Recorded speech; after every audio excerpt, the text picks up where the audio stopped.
Hidup hemat adalah cara yang paling efektif untuk kita lakukan jika kita ingin menjadi orang yang lebih kaya di masa depan.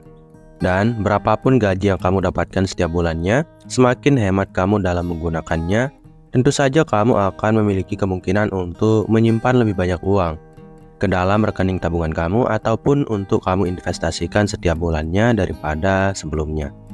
Maka dari itu sangat penting untuk menerapkan pola hidup hemat ini. Apalagi bagi kamu yang memiliki penghasilan yang kecil. Tapi kadang rasanya sangat memberatkan bagi kita yang memiliki penghasilan yang kecil setiap bulannya, di mana kita harus berhemat, yang padahal gaji kita ini saja belum tentu cukup untuk memenuhi kebutuhan hidup kita setiap harinya. Jadi ya, kita berhemat mungkin hanya untuk memenuhi atau mencukupi semua kebutuhan kita setiap harinya, supaya kita bisa terhindar dari hutang yang tidak perlu, yang hanya kita gunakan untuk kebutuhan konsumsi. Maka dari itu di sini saya sudah mengumpulkan 8 cara hidup hemat dengan penghasilan kecil yang harus kamu terapkan. Dan tanpa berlama-lama lagi, kita langsung saja ke cara hidup hemat yang pertama, yaitu dengan membuat anggaran bulanan. Bagi kamu yang memiliki penghasilan yang cukup kecil, misalnya penghasilan kamu setiap bulannya itu di bawah 2 juta, kamu akan diharuskan untuk membuat anggaran bulanan yang ketat. Dan memang membuat anggaran bulanan ini selalu harus dilakukan oleh setiap orang, berapapun jumlah gaji yang dia terima setiap bulannya. Karena anggaran bulanan menjadi patokan berapa sih uang yang akan kamu habiskan dalam proses mengeluarkan uang atau berbelanja yang kamu lakukan 1 bulan penuh ke depannya. Dan bagi kamu yang memiliki gaji yang sedikit atau penghasilan yang kecil, sebelum kamu bisa hidup hemat, kamu harus bisa membuat anggaran bulanan yang ketat dan jelas terkait kemana kamu akan menggunakan uang yang kamu dapatkan dari gaji kamu sebelumnya. Jadi hal yang harus kamu lakukan yang pertama adalah catatlah jumlah pendapatan kamu dalam 1 bulan penuh. Misalnya, setiap bulan gaji kamu dari semua sumber pendapatan kamu sekitaran berjumlah 2 juta rupiah misalnya, atau 1 juta rupiah. Maka tuliskanlah pendapatan kamu dalam 1 bulan tersebut ke dalam 1 lembar kertas. Nah, setelah itu baru kamu catat pengeluaran-pengeluaran yang biasanya kamu lakukan dalam 1 bulan penuh. Dan setelah kamu membuat daftar pengeluaran-pengeluaran yang biasanya kamu lakukan dalam 1 bulan penuh, saatnya kamu membagi jumlah uang yang kamu dapatkan dalam 1 bulan tadi, atau gaji yang sudah kamu dapatkan di setiap bulannya. Jadi saran saya, buatlah prioritas pengeluaran. Misalnya, kamu menuliskan di daftar pertama sebagai pengeluaran yang paling kamu prioritaskan dan harus kamu lakukan. Kemudian kamu buat daftar semakin ke bawah, semakin sedikit prioritas dalam pengeluaran-pengeluaran tersebut. Maka dari itu kamu bisa fokus untuk membagi uang gaji kamu ini ke jenis-jenis pengeluaran yang bisa kamu fokuskan seperti prioritas utama kamu, sampai kamu bisa memotong pengeluaran yang tidak perlu sekiranya dengan prioritas yang paling sedikit. Kemudian cara hidup hemat dengan penghasilan kecil yang kedua adalah kurangi pengeluaran tidak perlu. Nah, sekarang setelah kamu membuat anggaran bulanan, tentu saja akan ada banyak sekali daftar pengeluaran yang sudah kamu tuliskan terkait bagaimana kamu biasanya mengeluarkan uang kamu setiap bulannya. Dan di sini tentu saja kamu harus bisa memotong semua pengeluaran-pengeluaran yang sekiranya tidak penting menurut kamu, yang bisa kamu hindari ke depannya. Misalnya dalam berbelanja di luar, atau dalam penggunaan kuota internet yang berlebihan, dan juga dalam menggunakan alat-alat transportasi yang terlalu mahal. Semua itu kamu hitung sendiri, kamu terka sendiri dari catatan yang sudah kamu buat tadi. Kamu lihatlah kira-kira pengeluaran-pengeluaran seperti apa yang sekiranya tidak terlalu perlu sebenarnya, tapi kamu terus mengeluarkan uang dalam hal tersebut, yang mana seringkali menghabiskan uang kamu secara terus-menerus. Saya yakin kamu pasti akan kaget berapa jumlah pengeluaran yang tidak perlu yang sudah kamu lakukan setiap harinya, yang mana sekarang kamu akan menjadi orang yang jauh lebih berhemat daripada sebelumnya, karena kamu sudah memotong hampir setengah dari pengeluaran-pengeluaran yang biasanya kamu lakukan setiap harinya dalam 1 bulan penuh ke belakang.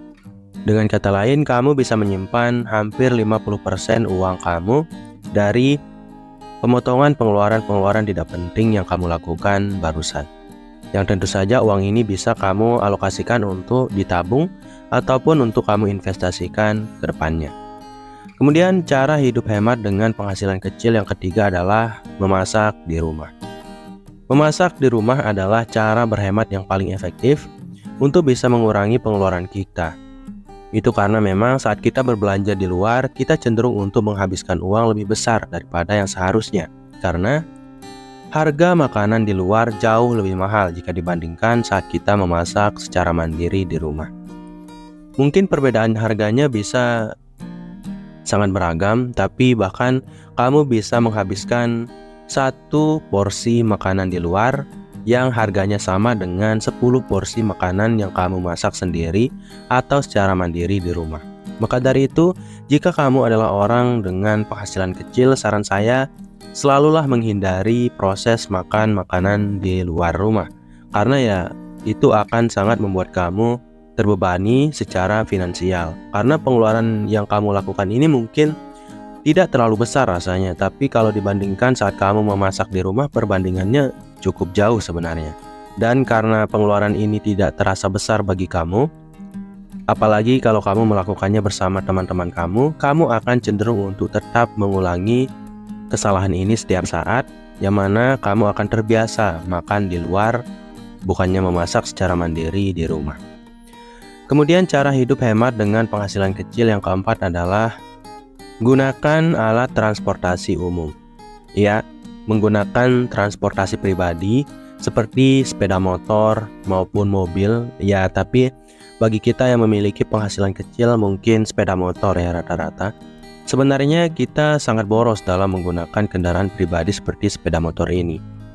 Akan sangat saya anjurkan untuk kamu, jika kamu merasa bahwa mobilitas kamu atau jarak tempuh kamu setiap harinya tidak terlalu jauh, untuk kamu menggunakan sepeda biasa, sepeda kayu. Atau yang kedua, kamu paling baik menggunakan jalan kaki atau berjalan kaki menuju tempat kerja ataupun ke tempat-tempat yang sekiranya akan dan sering kamu kunjungi setiap harinya. Itu karena menggunakan kendaraan pribadi akan membuat kamu sangat boros. Yang pertama, kamu harus membayar pajak, kemudian bahan bakar, kemudian biaya SIM, helm, dan sebagainya. Apalagi kendaraan pribadi seringkali mengalami kendala, kamu harus ganti oli bahkan, dan kamu harus mengganti atau memperbaiki bagian-bagian yang rusak secara berkala. Karena tanpa adanya semua akumulasi pengeluaran yang sebenarnya banyak itu, kendaraan kamu tidak akan memiliki performa yang baik dan kamu hanya akan membuang-buang waktu dan uang yang terlalu besar untuk sesuatu yang sebenarnya bisa kamu alihkan ke transportasi umum, jalan kaki, dan bersepeda. Tapi tetap ingat bahwa kamu harus bisa memutuskan jenis transportasi kamu berdasarkan jarak tempuh yang biasanya kamu tempuh setiap harinya. Kalau kamu mampu menggunakan jalan kaki, ya jalan kakilah. Kalau kamu mampu bersepeda atau menggunakan kendaraan umum, itu akan jauh lebih baik daripada membeli sebuah kendaraan bermotor seperti sepeda motor pribadi. Kemudian cara hidup hemat dengan penghasilan kecil yang kelima adalah belanja dengan cerdas. Jadi apa yang dimaksud dengan berbelanja dengan cerdas? Berbelanja dengan cerdas artinya adalah kamu membeli sesuatu yang kamu butuhkan, bukan yang kamu inginkan, dengan harga yang paling murah yang bisa kamu temukan di berbagai tempat. Jadi yang pertama, kamu harus bisa membedakan apakah barang yang akan dan ingin kamu beli hanya bersumber dari keinginan kamu atau bersumber dari kebutuhan kamu, atau kamu memang benar-benar membutuhkan barang tersebut. Kalau kamu memang benar-benar membutuhkannya, belilah barang itu karena itu juga kebutuhan. Tapi kalau kamu tidak membutuhkannya, ya nggak usah dibeli. Tapi pertanyaannya, bagaimana sih cara kita melihat apakah sebuah barang kita butuhkan atau kita inginkan?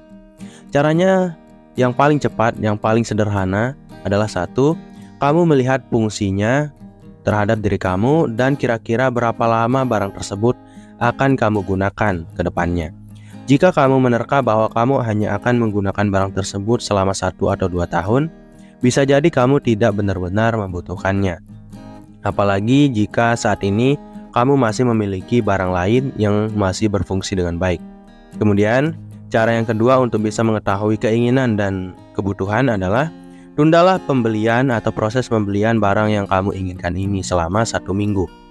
Dan dalam jangka waktu 1 minggu tersebut, otak kamu akan bisa memilah dan memilih apakah barang ini benar-benar kamu butuhkan atau kamu inginkan. Karena berdasarkan penelitian, otak kita selalu membutuhkan 3-1 minggu untuk bisa menyerap sebuah informasi dengan matang tentang apakah dampak dari barang tersebut terhadap diri kita. Apalagi dengan menunggu proses pembelian, kamu jadi memiliki waktu yang lebih banyak untuk berpikir lebih tentang barang yang akan kamu beli ini. Dan ketahuilah, biasanya kalau kamu melihat barang tersebut kedua kalinya setelah 1 minggu menunda pembelian, kamu akan paham. Kalau kamu masih merasa membutuhkan barang tersebut, kamu memang membutuhkannya. Dan kalau kamu tidak membutuhkannya, kamu akan kehilangan minat selama 1 minggu tersebut. Kemudian, prosedur berbelanja dengan cerdas yang berikutnya itu, seperti yang kita sampaikan tadi, adalah dengan memilih tempat-tempat berbelanja yang paling murah terkait membeli kebutuhan pokok kamu, atau tempat-tempat yang sedang memberikan diskon kepada apa atau barang-barang apa yang akan kamu beli. Misalnya kamu ingin membeli beras. Jadi pertama-tama kamu harus mencari banyak toko, jangan hanya mencari satu sumber atau satu tempat berbelanja. Kumpulkanlah banyak tempat, kemudian kamu seleksi kira-kira di tempat-tempat tersebut, di toko mana sih yang paling murah menyediakan harga untuk beras ini. Kemudian saran saya ya, jangan terlalu mencari toko-toko yang jaraknya jauh, karena mobilitas kamu juga akan memakan biaya seperti biaya kendaraan, minyak, dan sebagainya. Jadi, kumpulkanlah beberapa toko yang dekat, ataupun saran saya yang paling efektif adalah langsung menuju ke pasar tradisional. Karena biasanya harga-harga di pasar tradisional akan jauh lebih murah daripada jika kamu membeli di toko-toko atau supermarket. Kemudian cara hidup hemat dengan penghasilan kecil yang keenam adalah menabung dengan rutin. Ya, menabung dengan rutin adalah satu buah video yang bisa kita bahas panjang dan kita sudah membuatnya kemarin. Tapi untuk bisa menjadi orang yang lebih hemat dengan penghasilan kecil, memang kita harus bisa menabung secara rutin, karena manfaat dari menabung ini bisa membuat kita terhindar dari banyak sekali resiko keuangan atau masalah-masalah finansial. Apalagi menabung bisa membuat kita menjadi tidak stres terhadap keuangan kita, karena ya kita memiliki tabungan atau uang yang bisa kita andalkan untuk menghadapi semua masalah yang mungkin terjadi terkait keuangan kita. Apalagi bagi kamu yang memiliki penghasilan kecil setiap bulannya, menabung adalah hal yang harus kamu lakukan. Tapi masalah menabung tidaklah semudah itu, karena ya dalam menabung kita harus memiliki konsistensi yang tinggi. Jadi saran saya, kalau kamu memiliki pendapatan yang kecil terkait menabung, menabunglah setiap hari secara rutin, jangan sebulan sekali, tapi setiap hari.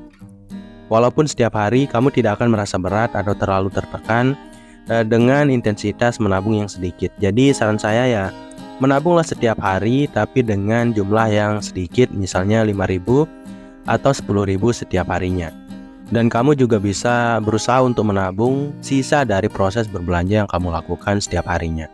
Hindarilah menabung 1 kali sebulan, karena ya itu akan sangat memberatkan kamu, apalagi jika kamu menabung dengan jumlah uang yang sama jika dibandingkan misalnya kamu menabung setiap hari dengan jumlah Rp5.000 sampai 1 bulan. Kemudian kamu menabung 1 kali dalam 1 bulan dengan jumlah uang yang sama, kamu akan jauh lebih terbebani saat kamu menabung 1 kali dengan jumlah uang yang cukup besar. Karena kalau kamu menabung setiap hari, kamu pasti memikirkan tabungan ini dan bagaimana kamu agar bisa menabung secara rutin dan tidak menghabiskan terlalu banyak uang untuk berbelanja. Sedangkan jika kamu menabung 1 bulan sekali, kamu tidak akan terlalu memikirkannya dan malah menggunakan uang secara lebih sembarangan daripada sebelumnya. Yang mana tentu saja kamu akan berkemungkinan lebih besar untuk tidak mencapai target tabungan di akhir bulan atau saat kamu harus menabung. Kemudian cara hidup hemat dengan penghasilan kecil yang ketujuh adalah kurangi penggunaan kartu kredit. Siapa di sini yang selalu berbelanja menggunakan kartu kredit? Saran saya, kalau kamu memiliki gaji yang kecil atau penghasilan yang kecil, mulai sekarang hindarilah berbelanja menggunakan kartu kredit. Kenapa?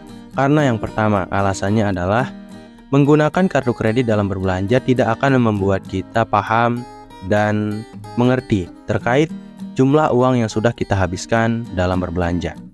Kemudian berbelanja dengan kartu kredit sebenarnya tidak begitu efektif karena kita diharuskan untuk membayar jumlah uang yang kita habiskan seperti saat kita meminjam uang. Jadi kartu kredit itu bisa berupa sebuah pinjaman yang ada di dalam sebuah kartu, yang mana kita harus tentu saja membayar berapa jumlah dari uang yang sudah kita habiskan dari kartu kredit yang kita miliki.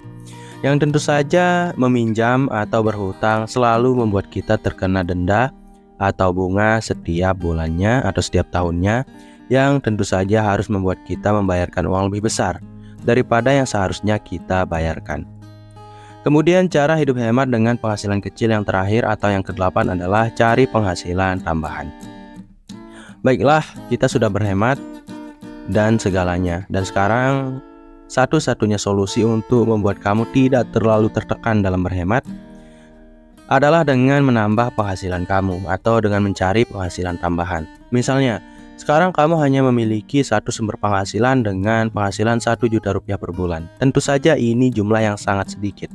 Dan kalaupun kamu ingin berhemat, biasanya orang yang hanya mendapatkan 1 juta rupiah per bulan harus bisa berhemat dengan lebih keras untuk bisa membuat uang 1 juta rupiah per bulan ini cukup.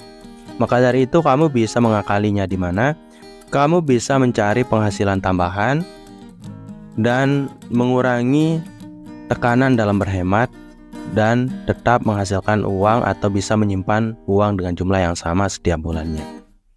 Jadi mungkin itu dulu untuk video kali ini. Saya harap video ini bisa bermanfaat bagi kamu, saya, dan kita semua.